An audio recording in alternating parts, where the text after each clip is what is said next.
Alright, so once again, hello guys and welcome to another of our Excel classes. So in today's class we are going to have a complete recap about Excel and we'll see how the basics of Excel works. We'll talk principally about the formulas and how to calculate things. We'll not talk about the app in itself. Since the beginning of the course, I told you that you will need to be a bit familiar with the Excel, so maybe use it 1 or 2 times. Not an expert, but once again, just familiar, and understand how works the app. So in this class, we'll have a recap. We'll talk about some basic things. How I divided this course is really in 3 things. The first thing we'll talk about is how to make basic calculations, for example, additions, subtractions, divisions, and multiplications. The second part of the course will really be about functions. What's a function? We'll talk about the basic functions that exists on Excel, how to use them, how to do everything with all those functions. And at the end, we'll talk about some more advanced functions. So for those who use Excel on a daily basis, or for those who already saw my last Excel course, you can just jump this class. It's a complete recap. For the rest who think that they need a recap and see how works the if function and the vlookup and Excel in general, you can follow this class and just jump to the parts that you need the most, or you need a recap the most. So let's start. First thing you guys want to do is open up your Excel. The first thing we are gonna talk about is really the basic things you can do on Excel. So how I like to name Excel is, for me, it's like a huge calculator. That's how I personally think of Excel. So the first thing you can do on it is some basic calculations. So additions, subtractions, divisions, and everything. So let's try it out. Let's, for example, do 2 plus 3. So we have 2 numbers right here, and we want to make an addition of those 2 numbers. The first thing we want to do is click on the equal sign, click on the first number, addition, second number. And as you can see, we have 5, which is our answer. Let's say right now we want to make a subtraction. And as you can see, we just changed the sign right here. And we have our answer, which is -1. If we want to do a multiplication, the exact same thing. So as you can see, the answer is 6. And if we want to do a division, well, as you can see, that's the answer. If we have, for example, I don't know, some other numbers, and we want to grow our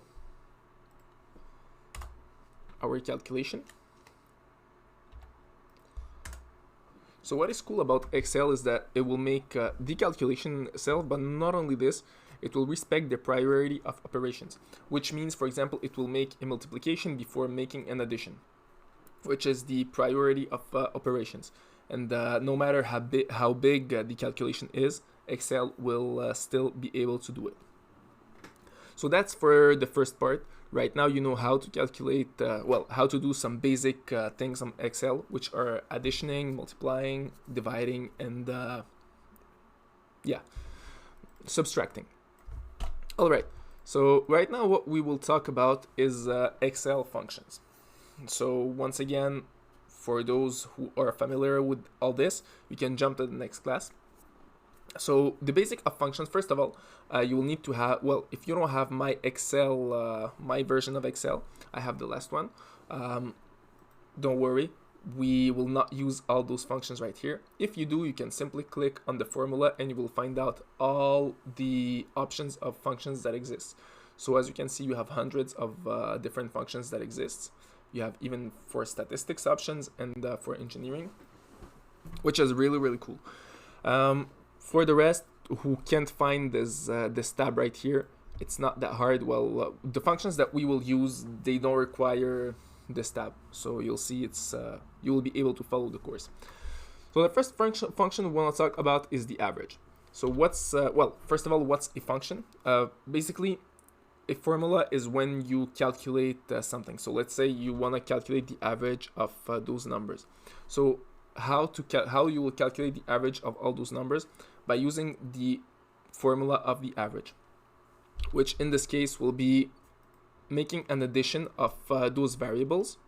So we'll addition all those variables, and then we'll divide it by the number of variable, which is 4.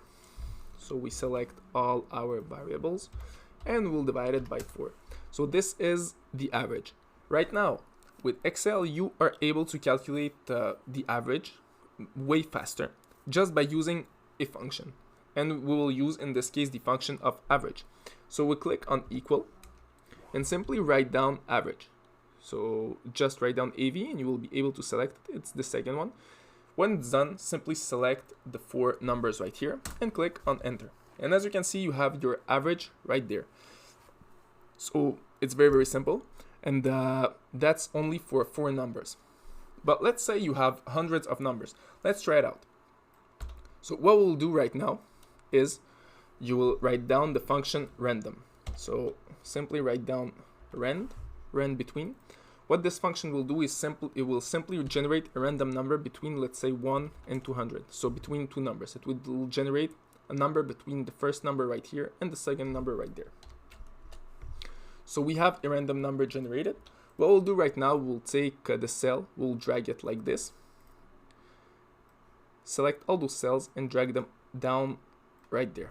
So right now we have random numbers that are generated, and each time we refresh the page, we will see some new numbers. So let's say we want to calculate the average of all those numbers. Simply write down equal and write down average. Here we go. We select all those numbers and we click on enter. So as you can see, Excel generated the average of all those numbers. So we'll write down average here. Now let's say we want to calculate the max, which is the highest number of all those. We want to find out the highest number. So we will use the max function. So we'll write down equal, then click max and select once again all those numbers and click on enter. So as you can see, we have the max here, and each time we refresh the page, well, the max will change or stay the same depending of what the new max is. Same thing with the lowest number. Let's say we want to find out the lowest number, which is the min. We'll simply write down equal min and select all our numbers. So as you can see, the lowest number is 1, which is min. As you can see, a function is really just a way for you guys to calculate way faster instead of making the calculation by yourself. So instead of you making this number plus all those numbers and divided by the number of numbers, the average is automatically calculated. Another function that we will see is count. Let's say I want to calculate how many numbers I have here. So we'll simply write down equal count and I select all my numbers. And what Excel will do, it will calculate all my numbers. I have 260 numbers here. Same thing if I want to calculate, let's say, the sum of all those numbers. Well, what I will do is simply write down equal sum and select all my numbers. So as you can see, Excel calculates the sum of everything, and each time I refresh the page, well, the answers are automatically refreshed. So those are the basic functions of Excel. For those who want to see more complex functions, they are all here. So you have some other functions. We will not talk about all of them. It's gonna take us an eternity, and we want to jump to the data analysis part. So right now we have we talked about the basic functions that exist. But what about some more advanced functions? So right now it's the part 3 of this course. We'll talk about more advanced functions. The first one will be the if function, then the if or function, the if error function, and finally the vlookup. So those are the 4 functions. Well, it could be vlookup, but we will talk about the v, which is, well, that's the most common one that is used. So those functions are functions of condition. So let's say a situation of 2 persons. So let's say we have person 1 and person 2, and we have the income of those persons. So let's generate a random income for both of them. Let's say you will generate a number of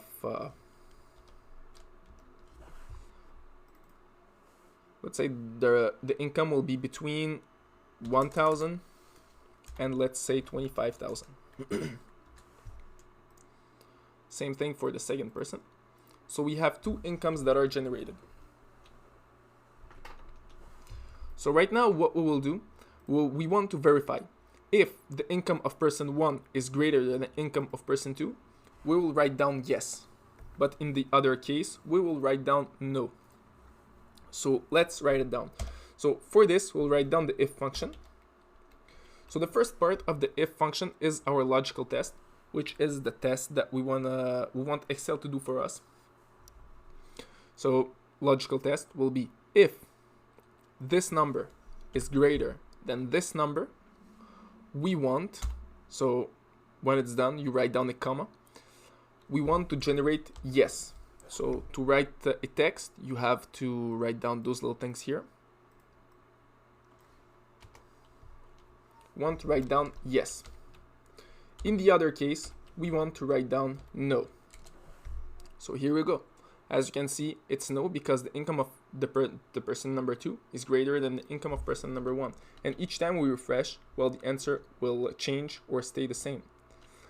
So as you can see, every time that the income of person number 1 is lower than number 2, the answer will be no. So let's say right now we have more than 2 people. We have, let's say, 4 people.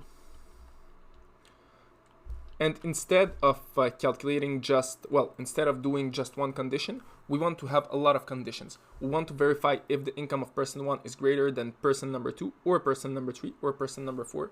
We'll generate yes. Yes. In the other case, we'll generate no. So how do we do this? Simply write down equal if. Then we have not only one condition, we have multiple conditions. So we'll use if or. Simply write down if, open your parentheses, then write down or. So our logical test will be the first one, because we have more than one logical test. We want to see if the income of person number 1 is greater than person number 2, or the income of person number 1 is greater than the income of person number 3, or if the income of person number 1 is greater than person number 4. When it's all done, simply close your parentheses, write down comma. So that's basically our logical test in our if function. We have 3 logical tests.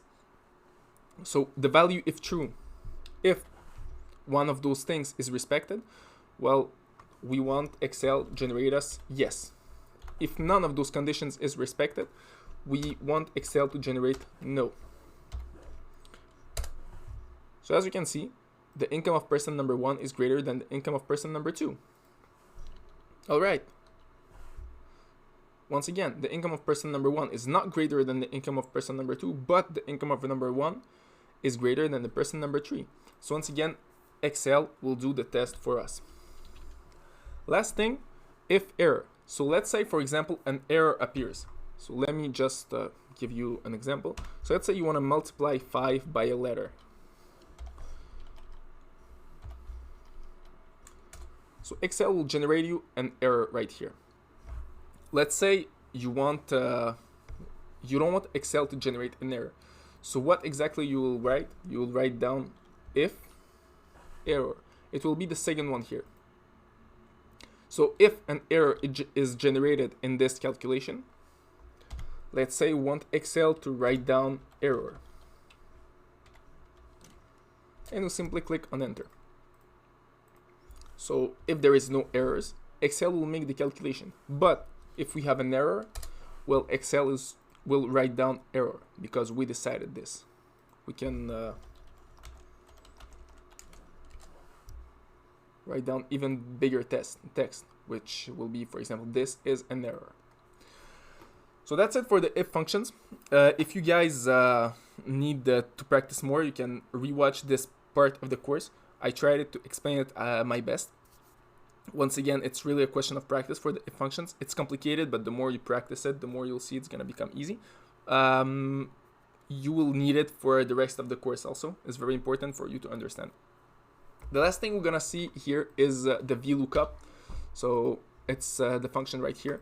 So it's a function to find something. So let's say we have a small database of persons. So let's say we have their name, their family, their income.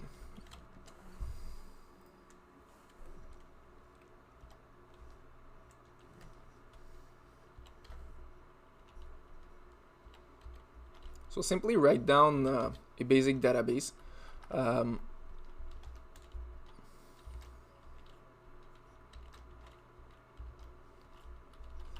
And income will generate random income once again between 1 and 20.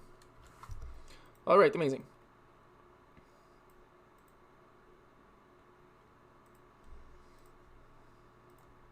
Okay. So what we'll write down, vlookup.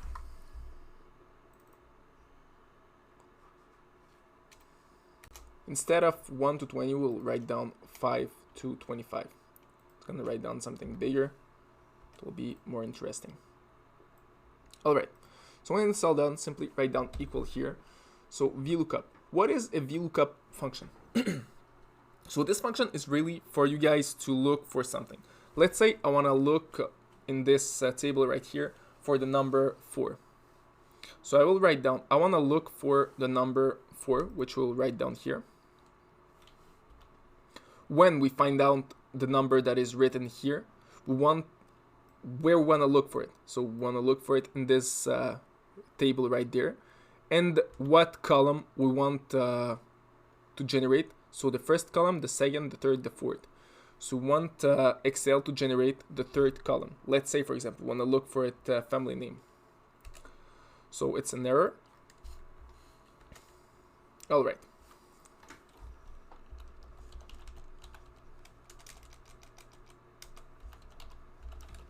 Okay, perfect. So right here we are, let me just write it down a bit easier. Number searching. Okay. So the first thing we have is the number that we are searching. Let's say we are searching for number 4, because we only have 4 numbers.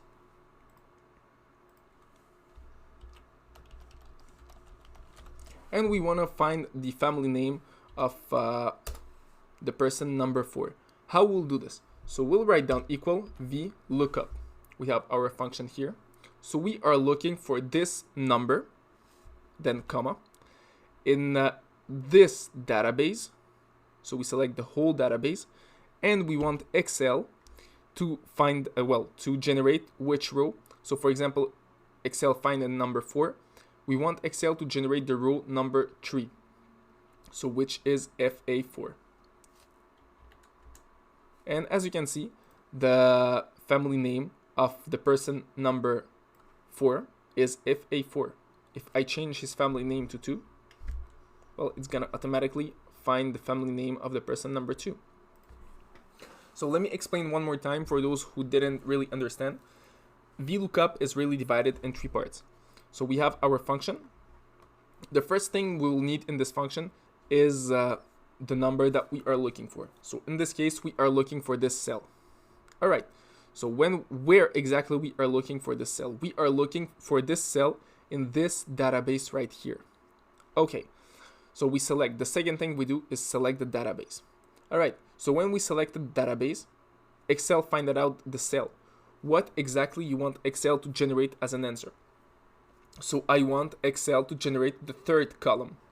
So the last array is the column number. So from number 4, I want Excel to generate the third column. So 1, 2, 3. If I want Excel to generate an income, the income, for example, I will write down column number 4, which is 1, 2, 3, and 4. Here we go. We have the income of person number 7. Person number 4. So that's for the VLOOKUP function.